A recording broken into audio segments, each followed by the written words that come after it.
अगर इस्लाम के अंदर हाथ जोड़ना जायज होता तो मेरी कौम की बेटियों में तुम्हारे हाथ जोड़ लेता।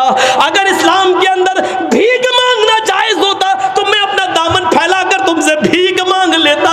मेरी कौम की बेटियों, मेरे दामन में इतनी भीख डाल दो कि तुम अपने आप को पर्दे में रखो, अपने आप को फेसबुक और व्हाट्सएप और मैसेंजर से बचा लो। वो मोबाइल चलाने वालियों सोचो, वो फेसबुक चलाने वालियों सोचो, वो व्हाट्सएप पर उल्टी सीधी और खूबसूरत लड़कियों की फोटो लगाकर नौजवानों को अपने शक्ल सूरत से भड़काने वालियों सोचो। शायद तुम्हारे बारे में अल्लाह के नबी ने फरमाया ऐसी औरतें कभी भी जन्नत के अंदर दाखिल न होंगी। ला यदखुलनल जन्ना वला यजिदन्न रिहा, जन्नत में जाना तो दूर, जन्नत की खुशबू भी नहीं पाएंगी। मेरी बहनों अपने आप को संभालो, मेरी कौम की बेटियों अपने आप को संभालो। पूरा महाराष्ट्र में आज देख लो कितनी मुसलमान लड़कियों ने कोर्ट में एप्लीकेशन दे दी है और वो गैर मुस्लिम लड़कों के साथ आज निकाह करने के लिए तैयार है। कितनी गैर मुस्लिम, कितनी मुसलमान लड़कियों ने गैर मुस्लिमों के साथ निकाह करने के लिए एप्लीकेशन दे दी और कह दिया मैं चाहती हूं कि मेरी शादी इनके साथ हो। मेरे बाप और मेरे भाई मुझे रोकना चाहेंगे लेकिन मैं बालिग हूं, मैं इसी गैर मुस्लिम के साथ अपनी मर्जी से निकाह करने के लिए तैयार हूं। ये इसी बेपर्दगी का हाल है। ये इसी कॉलेज और यूनिवर्सिटी में लड़कों के साथ को एजुकेशन लेने का नतीजा है। मेरी बहनों अपने आप को बचाओ, मेरी कौम की बेटियों। बहुत बड़ी साजिश इस सियासी हुकूमत इस मौजूदा दौर की हुकूमत में तुम्हारे खिलाफ रची जा रही है। कॉलेजों में, स्कूलों में लड़कों को जगह, मुस्लिम लड़कों को पढ़ने के लिए वैकेंसी नहीं दी जा रही है। कहा जा रहा जगह फुल हो गई और लड़कियों को जगह दी जा रही है और कहा जा रहा है कि लड़कियों के लिए जगह मौजूद है, लड़कियों के लिए इतना कोटा मौजूद है। वो जानते हैं कि जब लड़कियां मुसलमानों की हमारे कॉलेज में और स्कूलों में आएंगी और हमारे हिंदू और गैर मुस्लिम लड़कों के साथ बैठकर जब पढ़ेंगी तो जाहिर है कि आग और पेट्रोल एक जगह रह ही नहीं सकता है। मोहब्बत और इश्क की आग लगेगी और फिर ये हमारे भाई, हमारे बेटे इन लड़कियों को अपनी बहू बनाकर लाएंगे और फिर इनसे गैर मुस्लिम बच्चे पैदा होंगे। मेरी बहनों इन साजिशों को नाकाम करो। मेरी कौम की बेटियों इनके मंसूबों पर पानी फेरो। मोहम्मद रसूलुल्लाह की शरीयत पर आँच ना आने दो। मोहम्मद रसूलुल्लाह की शरीयत को बचाओ, आज के इस दौर में बचाओ और इस्लाम की खिदमत करो। हजरत फातिमा जैसा पर्दा करो और इतना ना करो तो कम से कम मौजूदा मुआशरे में ऐसा तो करो कि तुम्हारे माँ बाप की और भाइयों की इज्जत, उनकी छल्ली छल्ली ना हो, उनको शर्मिंदगी महसूस ना हो, मुआशरे को शर्मिंदगी महसूस ना हो। इतना तो कम से कम करिए। मेरी माँ और मेरी बहनों, मुआशरे के अंदर बेपर्दगी ने भी एक गलत माहौल खराब कर दिया है। आजकल जल से भी उससे महफूज न रहे। जल से होते हैं तो मेला लगता है और मेला लगता है तो नौजवान लड़के और लड़कियां उस मेले में जाते हैं। उनकी लिपस्टिक भी होती है, पर्दा तो बंगाल में दिखाई नहीं देता है। मेरे भाइयों, जहां तालाब के अंदर एक तरफ लड़के और दूसरी तरफ लड़कियां नहाती हुई नजर आती हो, वहां से कौन सी उम्मीदें लगाई जा सकती हैं? गौर करो मेरे प्यारे साथियों, जो पर्दे के बारे में कभी हजरत फातिमा रजी अल्लाह ताला अन्हा को याद करो। जब उनकी मौत का इंतकाल का वक्त आया तो उन्होंने अपने शौहर से कहा, अली अली, मेरी इंतकाल का वक्त करीब है, मुझे नहीं लगता कि मैं बचूंगी। फरमाया, अली ने ऐसा क्यों कह रही हो? आए अली, मेरी एक वसीयत है, उसको नोट कर लेना। हजरत अली ने कहा, तुम मेरी बीवी नहीं, तुम मेरी वाइफ ही नहीं, मोहम्मद रसूलुल्लाह की बेटी हो, बताओ तुम्हारी क्या वसीयत है, मैं उसको जरूर पूरा करूंगा। कहने लगी फातिमा, आए अली, जब मेरा इंतकाल हो जाए, जब मैं इस दुनिया से रुखसत हो जाऊं, जब मैं इस दुनिया से चली जाऊं, तो मेरे जनाजे को, मेरी लाश को कफन से ढांक देना। सफेद रंग का कफन जब मेरी लाश पर चढ़ाओ तो मेरी लाश को मेरी चारपाई पर बिठाकर जब कब्रिस्तान की तरफ लेकर जाओ तो आए अली, रात के अंधेरे में ले जाना, इशा की नमाज के बाद मुझे कब्र में दफनाना, दिन के उजाले में दफन न करना। मेरी कब्र को दिन में, मेरी लाश को दिन में ना उतारना कब्र में। हजरत अली ने कहा, अरे फातिमा, ठीक है मैं ऐसा ही करूंगा, लेकिन रात में ही क्यों? दिन में अगर तुम्हारा इंतकाल जल्दी हो गया और जल्दी दफन होने की नौबत आ गई तो तुम रात की वसीयत क्यों कर रही हो? दिन में क्यों ना दफन करूं, रात में क्यों दफन करूं? तो हजरत फातिमा का जवाब यह था, मेरी माओ इस जवाब को सुनो, मेरी बहनों इस जवाब को सुनो, और मेरी कौम की बेटियों इस जवाब को सुनो और अपने आप पर मातम करो आज जो तुम नंगा नाच नाच रही हो। हजरत फातिमा ने कहा, आए अली, मैं नहीं चाहती हूं कि मेरे मरने के बाद मुझे जो कफन पहनाया जाए, मैं नहीं चाहती हूं कि मेरी लाश को जब चारपाई पे उठा के जनाजा आगे बढ़ाया जाए तो मैं नहीं चाहती हूं कि गैर मर्दों की नजर मेरे मुर्दा जिस्म पर पड़े हुए कफन पर भी पड़े। चेहरा तो दूर, मैं नहीं चाहती कि मेरे मुर्दा जिस्म पर पड़े हुए कफन पर किसी गैर मर्द की नजर पड़े, मैं नहीं चाहती। ये था मुहम्मदुर रसूलुल्लाह की बेटी का पर्दा, ये था मुहम्मदुर रसूलुल्लाह की बेटी का हाल जो इंतकाल से पहले ये वसीयत कर रही है। हजरत उमर फारूक फजर की नमाज पढ़ा रहे हैं। सुनिए एक और दर्दनाक वाक़या। हजरत उमर फारूक फजर की नमाज पढ़ा रहे हैं। फिरोज नामी आदमी छिपा हुआ है, मजूसी अबू लूलू जिसको कहा जाता है, खंजर को जहर में बुझाए हुए छिपा हुआ है। जैसी हजरत उमर ने नीयत बांधी अल्लाहू अकबर का, वैसे ही उसने बुझा हुआ खंजर हजरत उमर के पेट में मार दिया। वो खंजर जब निकाला तो उमर फारूक का पेट नाफ से लेकर, नाफ ये नाभि जिसको बोलते हैं, जब उसने खंजर निकाला तो खंजर ने उस नाभि से लेकर नीचे तक, यानी जहां शर्मगाह होती है पेशाब की जगह, वहां तक उस पेट को फाड़ दिया। जब तक उमर फारूक में ताकत रही नमाज पढ़ाते रहे और फिर बेहोश होके गिर गए। उनको लाया गया, एक सहाबी आगे बढ़े, उन्होंने नमाज पढ़ी। एक सहाबी पीछे से वुजू बना के आ रहे थे, उन्होंने अबू लूलू को भागते हुए देखा तो पकड़ने के लिए अपनी चादर उसके ऊपर डाली। अबू लूलू का पैर फिसल गया, चादर में फिसल गया और वो जमीन पे गिर पड़ा। उसने सोचा कि अब तो मेरी सजा भी मौत है क्योंकि मैं पकड़ा गया, तो उसने वही खंजर अपने पेट में मारकर खुदकुशी कर ली और वो मर गया।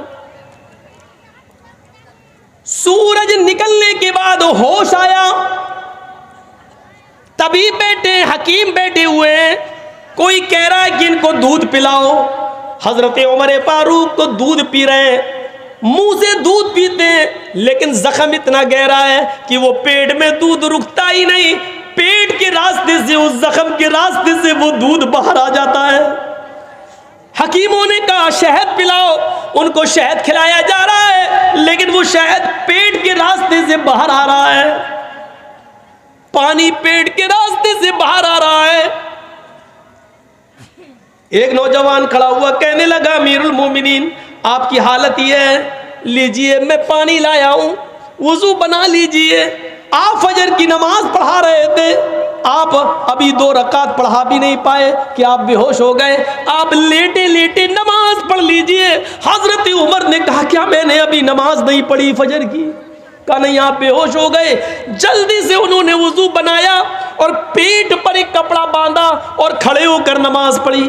लोगों ने कहा इस अमीरुल मोमिनीन बैठ के नहीं लेट के पढ़िए, आपको खड़े होने की जरूरत नहीं, खून ज्यादा बह रहा है। फरमाया, अल्लाह के नबी ने फरमाया खड़े होकर ताकत हो तो खड़े होकर पढ़ो, और जब खड़े होकर पढ़ने की ताकत ना हो तो बैठ के पढ़ो, और बैठ के पढ़ने की ताकत ना हो तो लेट के पढ़ो, और लेट के भी ताकत ना हो तो इशारे से पढ़ो, लेकिन अभी मेरे अंदर खड़े होकर पढ़ने की ताकत है।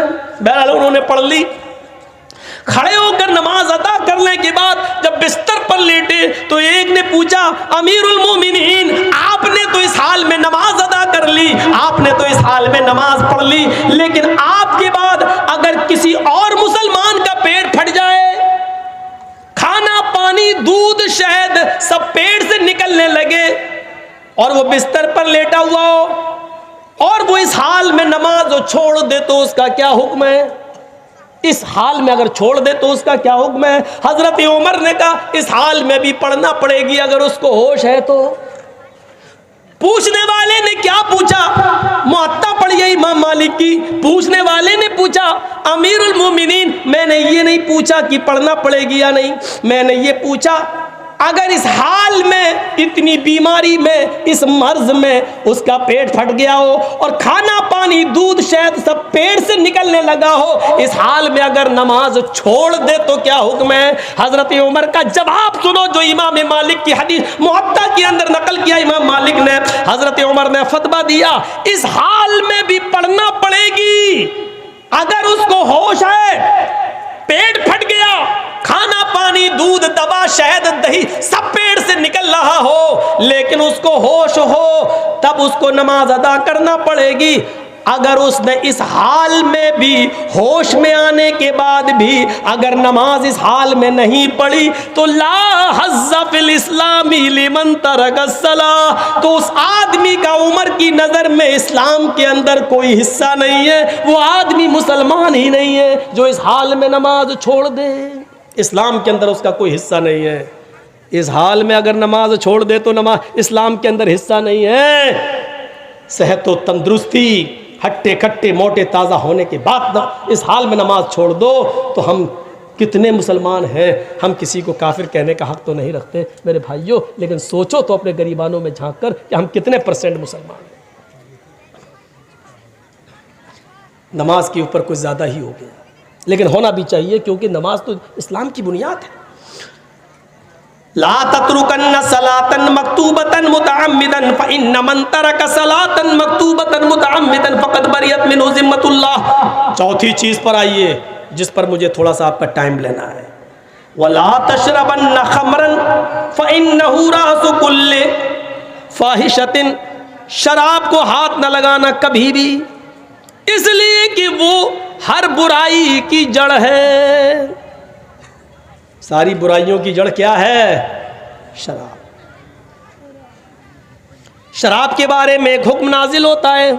सुनिए, जब शराब हराम नहीं हुई थी तो मक्के के अंदर ये हुक्म नाजिल होता है क्या? वमिन समरातिन नखीली वल अनाबी तत्तखिज़ून मिन्हु सकरन व रिज़्क़न हसना। लोगों, खजूर और अंगूर में से कुछ फल ऐसे, खजूर और अंगूर जैसे, जिनसे तुम नशा बनाते हो, तत्तखिज़ून मिन्हु सकरन, जिनसे तुम नशा बनाते हो, व रिज़्क़न हसना, और पाकीज़ा और खूबसूरत रिज़्क़ भी हासिल करते हो। खजूर और अंगूर ऐसे खाओ तो पाकीज़ा, और निचोड़ कर अगर वो बना लो उसकी शराब तो नशा। लेकिन अभी हराम नहीं हुआ, सिर्फ अल्लाह ताला ने इतना कहा। जब आप मक्के से मदीना आए तो कुछ लोगों ने शराब के बारे में सवाल किया, जुए के बारे में सवाल किया। आयत नाजिल होती है यसअलूनका अनिल खम्री वल मैसिर।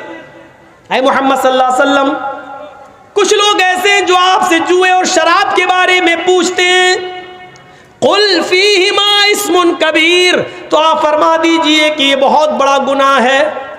व मनाफिउ लिन्नास, लेकिन लोगों के लिए इसमें कुछ नफा भी है, कुछ फायदा भी है। शराब में कुछ फायदा भी है। फायदा क्या है मालूम है? उस जमाने में लोग शराब क्या पीते थे? हमारी तरह नहीं पीते थे। उस जमाने में शराब इसलिए पीते थे, यार ऐसे गरीबों में माल लुटाएंगे तो अच्छा नहीं लगेगा, गरीबों को ऐसे देंगे तो अच्छा नहीं लगेगा, तो शराब पी लेते थे। अब कोई यार अल्लाह के नाम पे दे दो, इधर ले जा। शराब के नशे में वो खूब दिया करते थे। तो अल्लाह ने उसी तरफ इशारा किया, इस्मुन कबीर, गुनाह तो बहुत बड़ा है, व मनाफिउ लिन्नास, लेकिन कुछ मुनाफा, कुछ अच्छाइयाँ भी हैं। लेकिन इस्मुहा अकबरू मिन नफ़इहिमा, इन दोनों का गुनाह उनके नफ़े से बढ़कर है। गुनाह ज़्यादा है, नफ़ा कम है, और जिसके अंदर नफ़ा कम हो, नुकसान ज़्यादा हो, उस चीज़ को छोड़ देना चाहिए, छोड़ देना चाहिए। फिर एक दौर था, एक अंसारी नौजवान ने हजरत अली की और अब्दुर्रहमान इब्न औफ की दावत की। थोड़ा सा इधर सुनिए, हमें कुछ हलचल लगती है आपकी। अब आप सुनिए, एक अंसारी नौजवान ने मदीने में हजरत अली की और अब्दुर्रहमान इब्न औफ की दावत की, खाना खिलाया, मगरिब से पहले ही खाना दौर चला, खाना खा लिया सबने, और खाना खाने के बाद शराब का दौर चला। अभी हराम नहीं हुई थी शराब, शराब का दौर चला, और शराब पीने के बाद सब झूम गए। और हाँ, शराब के नशे में जैसे ही आए वैसे ही मगरिब की नमाज का वक्त हो गया, अजान का वक्त हो गया। किसी ने अब्दुर्रहमान इब्न औफ को नमाज पढ़ाने के लिए खड़ा कर दिया, अब नशे में और नमाज पढ़ाने के लिए खड़ा कर दिया। अब ये नमाज पढ़ा रहे हैं, अल्लाहु अकबर। अब सुनिए शराब के नशे में नमाज कैसे हो रही है वो देखिए। अल्लाहु अकबर, अल्हम्दुलिल्लाहि रब्बिल आलमीन अर्रहमानिर रहीम मालिकि यौमिद्दीन इय्याका नअबुदु व इय्याका नस्तईन इला आखिर गैरिल मग़दूबि अलैहिम वलज़्ज़ालीन। ऐसे हो रहा है। इतनी तो सही चल गई गाड़ी, अब वो और बढ़ता जा रहा नशा में। अब कुरान की आयत ही बदल दी, अब वो पढ़ रहे हैं, कुल या अय्युहल काफिरून। आयत क्या है? ला अअबुदु मा तअबुदून। और वो क्या पढ़ रहे हैं? कुल या अय्युहल काफिरून नहनु नअबुदु मा तअबुदून।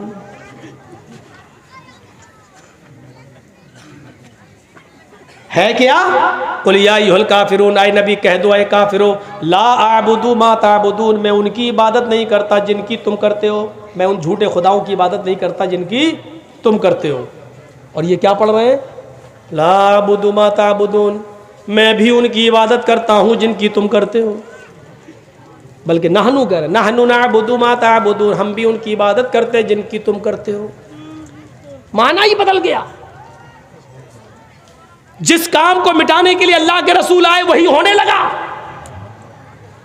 तो उस वक्त अल्लाह ताला ने कुरान के अंदर यह आयत नाजिल फरमाई, या अय्युहल्लज़ीना आमनू ला तक़रबुस्सलाह व अंतुम सुकारा हत्ता तअलमू मा, जो तुम बोलते हो जब तक तुम उसको जान न लो कि क्या बोल रहे हो, उस वक्त तक तुम नमाज के करीब न जाओ। आए मुसलमानों, आए ईमान वालों, ला तक़रबुस्सलाह, तुम नमाज के करीब मत जाओ, वान तुम सुकारा, जब तुम नशे में हो, हत्ता तअलमू मा तक़ूलून, जब तक कि जो तुम्हारे मुंह से निकल रहा है उसको तुम समझने न लगो कि हम क्या बोल रहे हैं, हमारे मुंह से क्या निकल रहा है। जब तक इसका इल्म तुम्हें ना हो जाए तब तक तुम नमाज के करीब मत जाओ।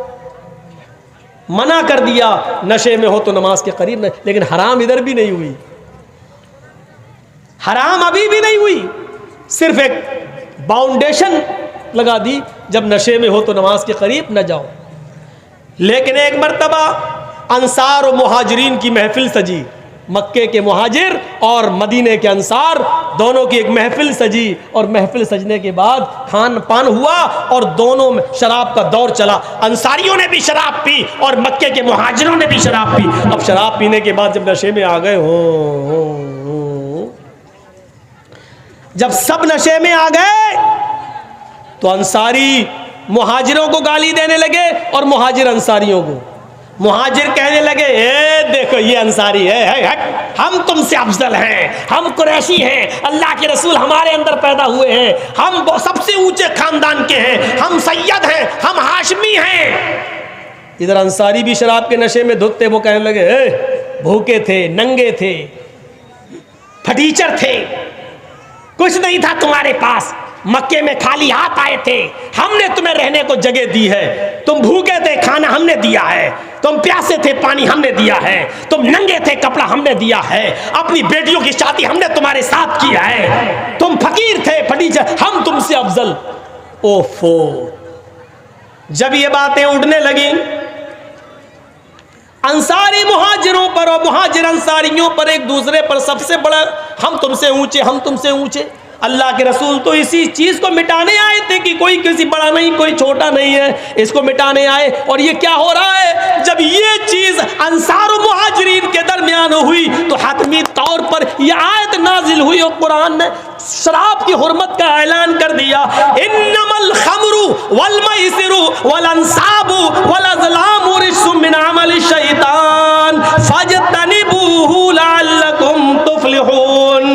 लोगों, आज शराब और जुआ वलंसाब, बुतों के नाम पर चढ़ावे, वलअज़लाम और पासे, रिस्सुम मिन अमल शैतान, ये सब शैतान के अमल है, शैतानी काम है। फजतनिबू, आज के बाद इसको छोड़ दो, इससे बचो।